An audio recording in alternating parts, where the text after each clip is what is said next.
15 years ago, I started my cosplay prop journey when I took on building my 7-year-old's Ghostbuster costume. That build was child-sized and constructed from dollar store parts, found objects, Christmas lights, black paint, and a bit of rub and buff, and it turned out okay. With the new Ghostbuster movies opening, it's time to revisit this prop. Our goal is to build a replica of the vintage particle thrower, or neutrino wand, that allows guests at Regal's Times Square theater to actually catch ghosts. That's right, we are going to visit the world's largest 4DX theater and give fans a chance to bust ghosts on a one-of-a-kind, 2-story tall interactive digital experience using our replica prop. There's a lot to cover in this episode, so let's dive into the build.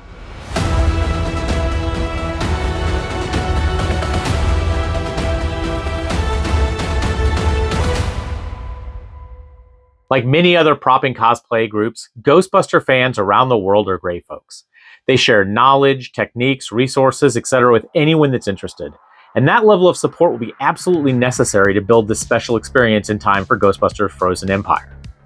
For our event at Times Square, we partner with the New York Ghostbusters. Ryan Espen and his awesome group of fans do amazing charity work in the Big Apple, and I was thrilled to be working with them on this unique Ghostbuster experience. Ryan and his team helped provide us with links to reference photos, ideas on how to solve technical hurdles, and general support. I also leveraged the amazing print files provided by Quentin Michaels and printed detail stickers from Colin on Etsy. But as always, my partner in this build will be the Chris Dotson, and I'll need his help more than ever on this one, because we have several different elements to tackle. This all starts with a fun, retro-style Ghostbuster video game, and we'll need to create it so it works on a very uniquely shaped LED display at Times Square. It'll also require a special media player and a connection to a wireless game controller. And speaking of that game controller, we'll need to either build or modify a wireless controller that'll work with the game. It needs to allow users to point and shoot at ghosts, and it also has to fit in the neutrino wand prop. And that brings up my focus. I'll need to build a particle thrower prop that can house the wireless controller, but also look as authentic to the on-screen prop as we can make it. But before I can dive into my part of the build, I'll need to talk with Chris about how we're going to make all of this work.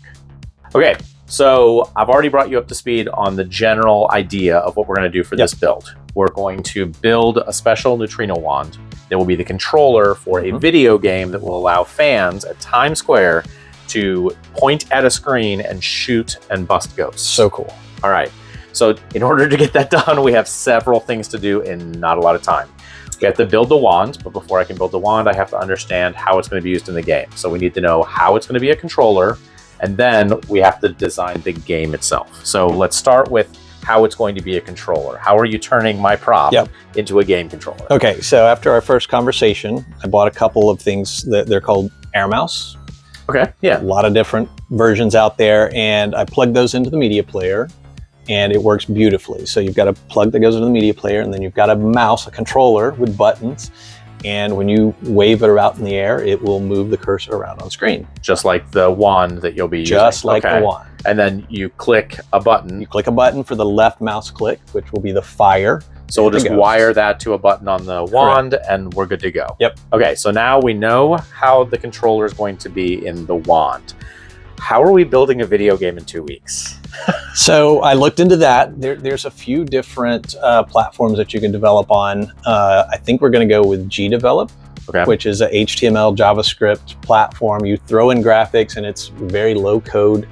And I've actually been talking with somebody who's developed a few of those games. And he's all on board to help us out. So as soon as we get him the graphics and the game mechanics, how we want it to work, he'll put it all together and should have something in a couple days. That's awesome. So you mentioned it's going to run on HTML. Yeah. So what player are we running this on? So we're going to run this on a Bright Sign on their XC4055. It's a beefy media player designed to do graphics in HTML5. Okay. And it'll handle it with no problem. Perfect. And then you mentioned graphics. I think I know exactly who we should use for the graphics. And I'm thinking, because we're keeping this pretty simple and it's going to be a point at the screen shooter, we make it look retro, kind of 16-bit vintage video game look.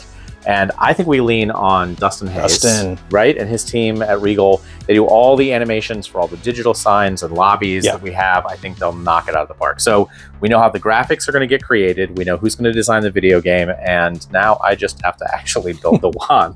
Good luck. So I'm going to get to that right now. Okay. Now that we have a plan for making the game and understand what parts will need to be included in the wand, it's time to dive into building this iconic prop. I already mentioned Quentin Michaels' 3D print files, but I'll say it again. These files and the instructions that go with them are perfect. I love them so much, I'll likely go back and build a proton pack to go with the wand after our event. Nearly all the parts of the wand were printed on my Elegoo Neptune 4 Plus printer. For projects like this, the Neptune's speed and accuracy is exactly what we need. And while my 3D printer is capable of very detailed prints, there's still fine layer lines that need to be smoothed. The easiest and quickest way to handle this task is with some photosetting resin used by resin printers. By mixing a little bit of baby powder with the resin, you can brush on that thickened, self-leveling liquid on any part, then hit it with some UV light, and your part now has a smooth, hardened plastic surface that you can sand and prep for painting. The best part is just how fast this resin sets and is ready for the next steps. As with all prop builds, sanding and priming are necessary evils. The longest part of building props is this repeated process.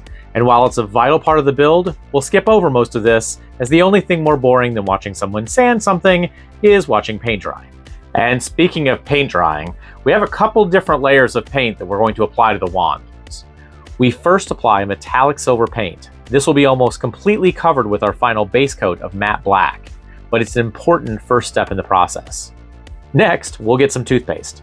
Yeah, toothpaste. This is a very quick and cheap way of getting the look of edges that have been chipped or rubbed off over time. After you have the metallic base coat on your pieces, you will paint the edges of the surface where you do not want the paint to stick with toothpaste. Then you just spray the whole thing with your base coat, and after it dries, you rub off the areas that had toothpaste, and voila! Nearly all the parts for this build were 3D printed, but I was able to find at least one part that I didn't have to print and smooth.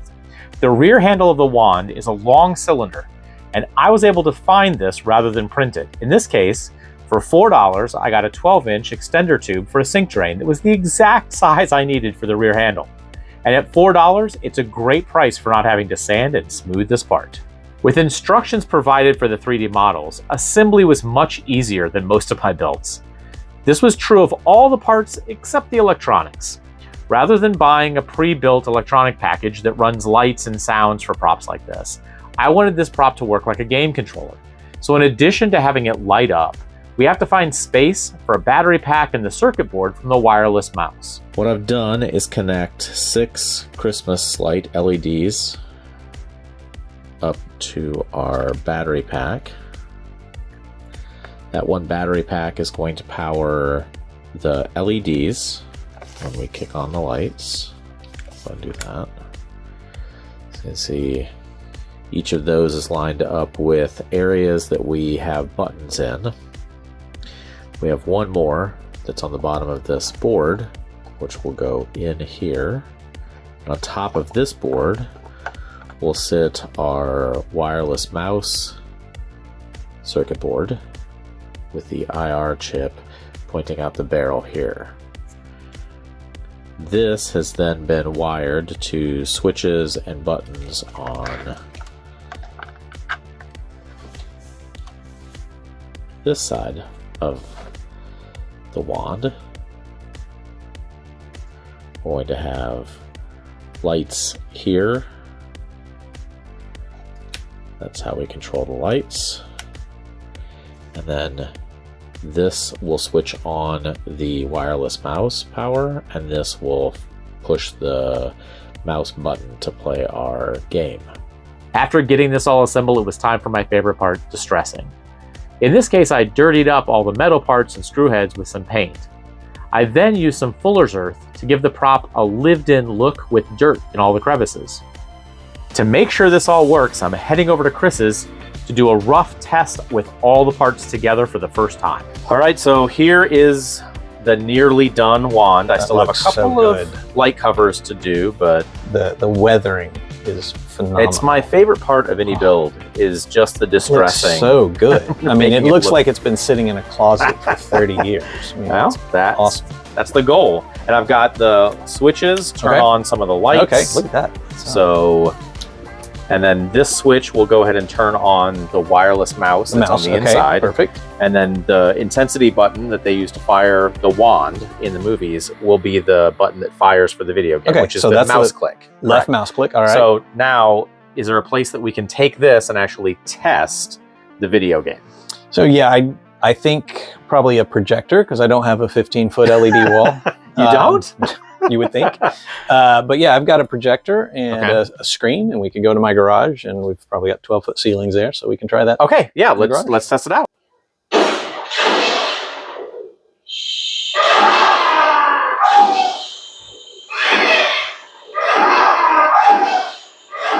It all works. And on top of that, it's super fun. Now that we have it all working, it's time to button this thing up and show you what it looks like all assembled and working. Well, it's all together and it looks really good. I've definitely learned some things over the last 15 years, as this is way more screen accurate than my 7-year-old wand.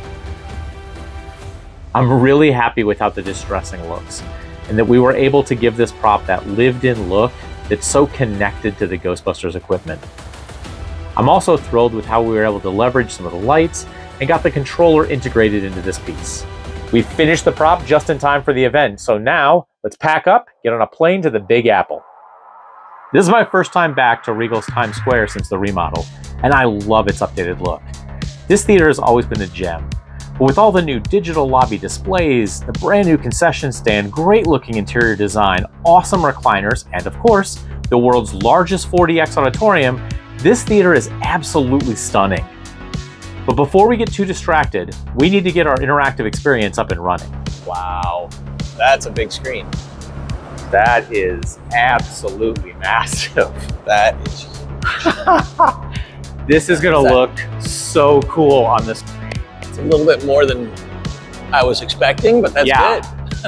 They said 2 stories. I'm like, that is no joke. That's what, 30 feet, probably? Wow. We've got the prop here Yep. with us. We have the giant screen. How do we get the game on the screen? So I think we're going to take the bright sign and connect it behind one of these screens and run it upstairs to where the controller is for this. Okay. So let's get that unpacked and plugged in. We'll just see what the picture looks like. Okay, sounds good. Get this off. Make sure everything is unplugged from behind it. Yep. Yep, you're good. Sit that down. Okay. Okay. Let's sit it in here. Connect that. Power.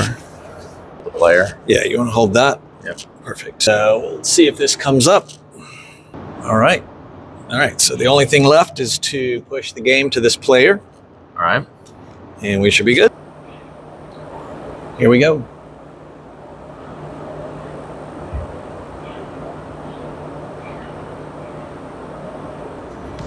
Whoa! Look at that. Wow. Ah, that That's is epic. absolutely massive. All right, so I'm going to turn on the wand.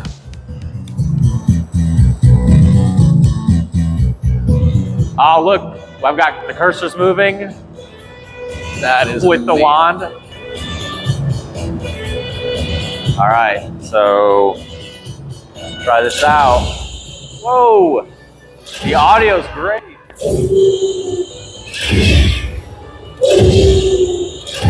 On this screen, Slimer is almost life-size.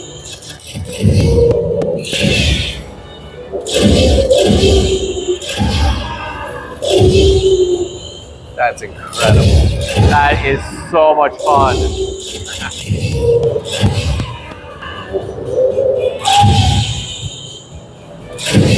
$310. 310. All right, that's the number to beat. That's a hard one, man. That's a hard one.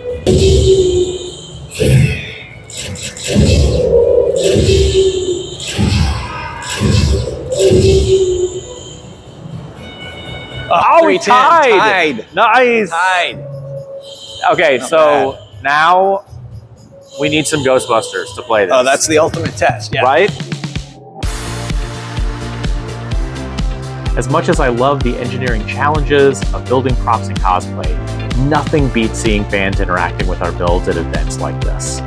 A huge shout out to our friends at the New York Ghostbusters. They're an amazing charity group, and they were the best partners in this build and our event. It was so much fun seeing how excited moviegoers were to see over 50 fully equipped Ghostbusters at the event.